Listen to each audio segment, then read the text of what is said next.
Welcome back to Black and White Radio on AM 560 The Answer. I'm your host, John Anthony, flying solo today. Devin Jones is on Black People Time. He's on Color People Time. You know, he's late. You know, that's what he's doing. He was out speaking at the Dr. Eric Wallace's event, and he got wrangled into staying a little later than he expected, but he should be in soon.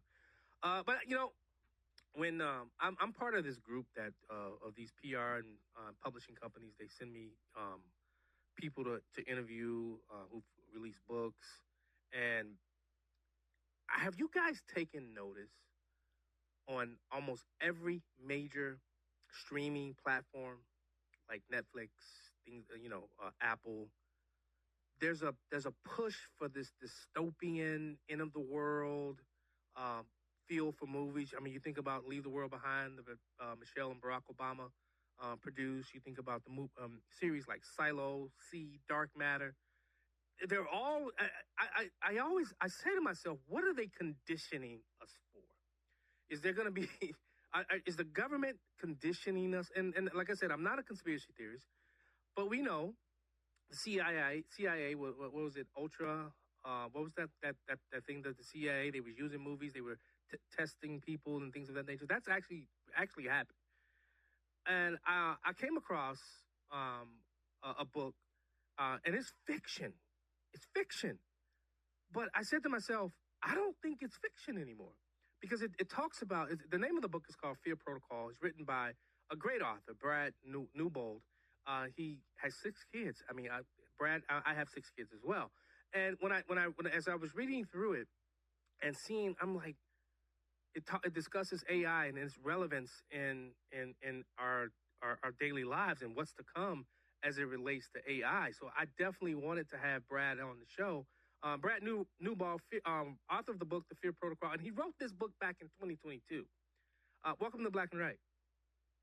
Hey, thanks for having me on. I really appreciate it. Now, what every time I think about people who write good fiction books, their mind has to go to a place to create, to be creative in how they want to produce the product of taking people on the journey in their minds. What does the Fear Protocol do? If someone that's listening to the show picked up the Fear Protocol, are they going to be afraid for their lives of what's to come? Yes, I think, I say it's soon to be nonfiction, and I say I hope I'm wrong. But as you alluded to, I might be more right than wrong in some of these areas because, the book takes place today, basically. Yeah. It's not far into the future. It's not like some of those other shows that you mentioned, which kind of fast forward events. I'm showing you how we're sort of already there today. Wow. Now, you talk a lot about the book about AI and how the government will have a greater reach into everyday people's lives. That's definitely happening today. And I know my friend Sean Thompson, he's not so much afraid of AI. I know Dan Prof talks about AI a lot. I feared AI. You know why? Because I grew up on the Terminator. There you go. I mean, I saw what Skynet and what it would be able to do to our country. Lay out for us how AI, is it a threat? Yeah, that's a great question. There's a couple of ways you might look at it. It's sort of how you said Skynet. Are the machines going to wake up someday and decide that humans are the problem and kill us? That's one thought. But I'm afraid of just its capabilities and the people that might have power. So I kind of hint at this in the book, but this is based on real things. I was in Southern California. We had waste management pick up our trash. And as the trash was picked up, they had cameras videoing my garbage. So all of our garbage is on videos in databases somewhere. Well, they're not going to hire a bunch of people to watch those videos. That'd be way too expensive. But artificial intelligence can watch all of those videos instantaneously. And it's not that far of a leap to think, well, why doesn't it just give me a tax if I don't recycle right? Why doesn't it just start raising my bills and penalizing me if I'm not efficient? What if AI decides to look at the receipts from the stores that I shop at and then look at the trash that I throw away and come up with an efficiency metrics for me? And if I don't fit the agenda, if I'm not green enough, just penalize me financially until I have to capitulate. So I'm afraid of AI even just for those reasons. The people that want all of my information and want to turn me into a product, with AI, it'll be very easy to do that. Right. And when you look at what's really driving these some of the issues such as pronoun usage, climate change, and digital currency, is it a concern for the common good, or is it a control? I think it's a misunderstanding of basic truth. Not to get too far into it, but there's a philosophical underpinning to these things. You and I are made body and spirit.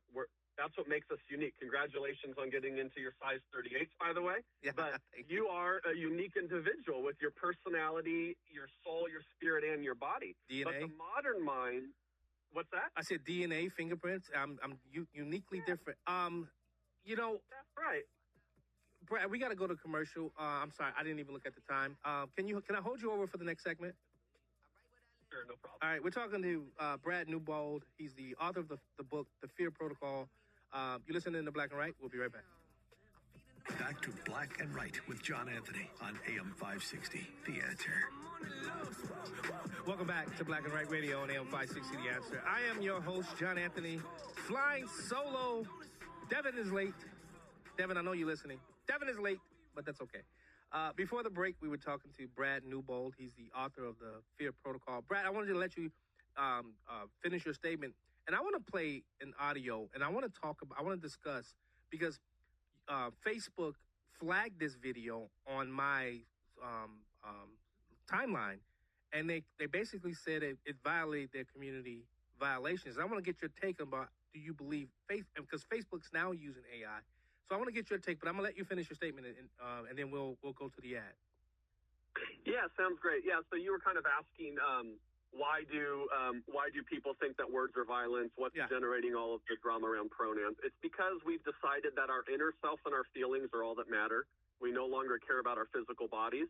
So the very idea that if my inner self decides that I was made wrong, I'm going to take the role of God and remake myself in my own image. So the modern mind has decided that the inner self is all that matters and the physical self doesn't really even matter. So if I say something against your identity, it's worse than violence. Wow. So that's the ideology that the modern progressive mind has adopted. So it sounds like they're usurping God and building the Tower of Babel all over again. That's what it sounds like to me. Well, if you recall, the name of the artificial intelligence in my book is Babel for a reason. I know. So I want to play this. I want to play this ad that was I don't know who produced it, but I'm only going to play a small portion of it, because I'm sure you'll get the gist. Here it is. I used to believe everything I'd see on the news, but that's before I discovered a brain. A brain is meant for everyday use. Those living with moderate to severe stupidity have seen immediate improvement in common sense with a brain. I thought the government had my best interests at heart, and then a friend told me about a brain. Talk to your doctor about what news... So Brad, basically what they're saying is, use your brain. Now, it literally says that it's a parody as when I posted it, and Facebook tagged it. Do you think that when you think about China and the social credit score, do you think Facebook and the social media, thank God that X is now owned by Elon, but do you believe that they're using AI to now monitor with the so-called fact checkers? Yeah, they definitely are. Artificial intelligence is like hiring an infinite number of people all at once. So absolutely, they would pre-program AI with the protocol and the various worldviews that it wants to be flagged for. And then they're going to allow AI to censor and dictate what does and doesn't pass through. Absolutely. You know what? That scares the heck out of me. What's the recourse? What can we do as American citizens? Well, I think we have to stand up for truth. I think we have to be willing to confront lies when we see them. I'm a big believer in family being a really important antidote to the progressive worldview. We need to encourage fathers and mothers to have families and raise their children. I love hearing that you're a father of a large family as well. These are excellent buffers against a progressive worldview that's basically anti-family. That's ultimately what the progressive worldview is. It's anti-family. Let's terminate a baby before it's even born. You can have sex outside of marriage. That doesn't matter. We don't even care, what your gender ideology is deconstructing family is the idea, and we want to stand against that. And is that why you followed the more traditional family unit through your book than the different type of families that are out there? Yeah, ultimately that is why. I mean, I think that the family has been a gift from God. It's designed. It shows us certain things. I think nature even kind of illustrates the proper roles, and I want to elevate them. I think that the roles that people take within families are excellent and honorable things, and I think that you have people that maybe are ashamed of the proper role of being a father or a mother, or they believe that the only right way to raise their children is with whatever the progressive worldview is so that they won't be left out and ostracized. But I think what we need to do is say, no, there's eternal principles. There is truth and morality. Let's not be afraid to teach our children what those things are, because I'm sure you and I both agree the world our children is walking into is going to be much different than the world you and I were raised in. Yeah. We have to prepare them. I'm a grandfather for the first time, and I've continuously thought about the world that he would have to grow up in, and I shake sometimes in horror, because when you look at what's happening, especially here, I speak to America because I believe America is that beacon. I do believe America still is a place that, and I'm a man of faith, that God can truly use to continue to shine a light on what's happening. And we got to get back to who we are, who we were, and the reason why we were created, the greatest idea to ever be formed. And I always say on this show, an idea is hard to defeat. And I'm not trying to make this political, but I think the left, the regressives, I don't call them progressives because they're not progressing in anything. They don't want to hear any of that type of conversation, right?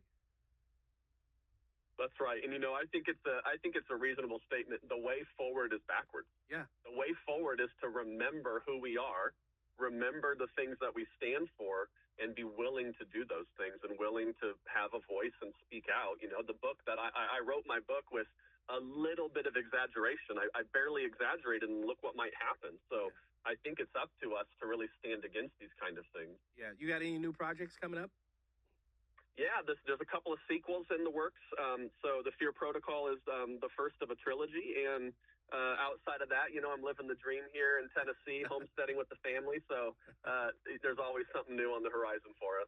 So I think what's the brothers who just made The Forge?